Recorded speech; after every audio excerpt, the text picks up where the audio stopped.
Welcome to Daily Focus. I am sorry that yesterday just did not seem to work out.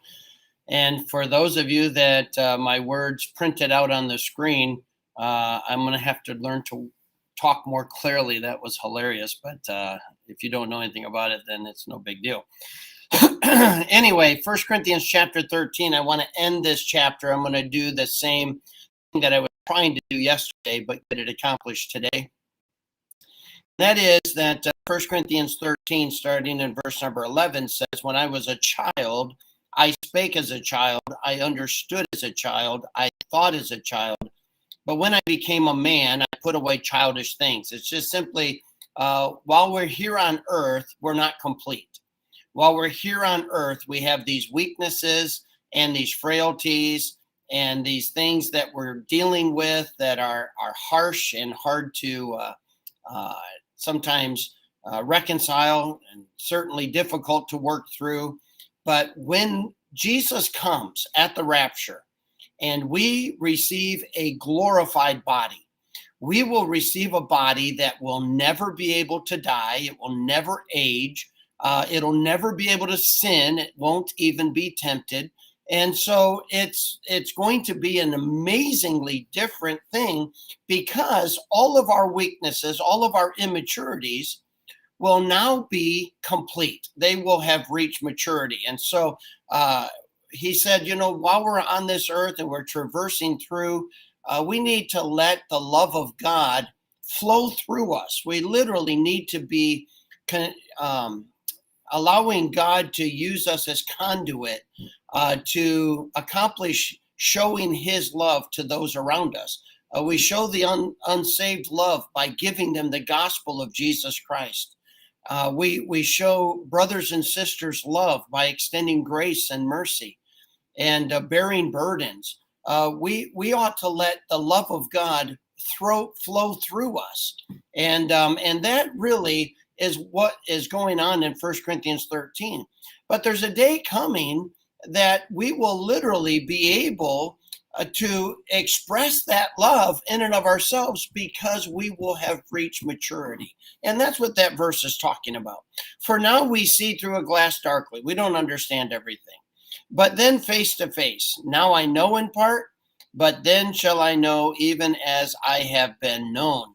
And now abideth faith, hope, and charity, these three, but the greatest of these is charity, or agape love. So here's my Berlin interpretation.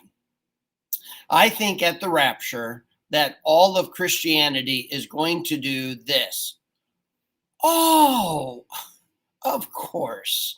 In other words, we see through a glass darkly. There's so much we don't understand. We don't understand why that happens, and why God tolerated that, and why he was so long suffering over here, and why he did this, and there's a lot of things that, because we are not in full maturity, we don't understand it. It's much like parents making decisions. Children sometimes go, "That's not a good decision." Well, it's because they don't understand life at that level. They don't understand really even what is a good decision. And by the way, side note, this is why we shouldn't have child-centered homes.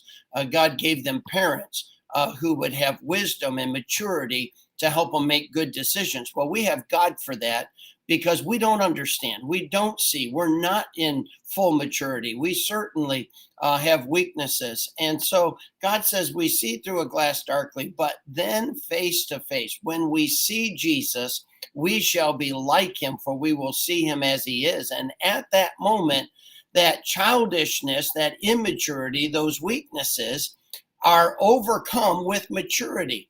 And we will know, even as we have been known. And I believe that everyone's going to go, "Oh, yeah, of course, God knew exactly what he was doing. He can only do what's right. He has done what is right. And it makes perfect sense now that I see the big picture." And that's really what we have coming one day. So what is it that will help us today while we wait for that day? Well, God says we walk by faith and not by sight. In other words, we need to trust God. We need to believe him. We need to allow his word to be our wisdom and our strength. We need to not question God. We need to make sure that we're not trying to take our weaknesses and our immaturity and to somehow try to correct perfection.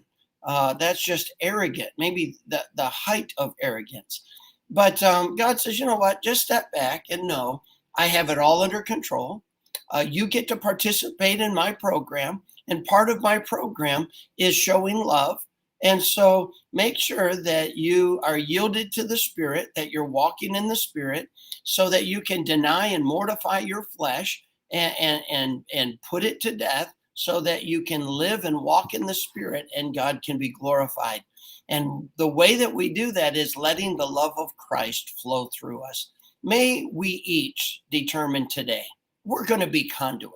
We're going to let God just flow unhindered through us to those around us for whatever their needs are. We're going to let God use us to meet their needs through genuine sacrificial love.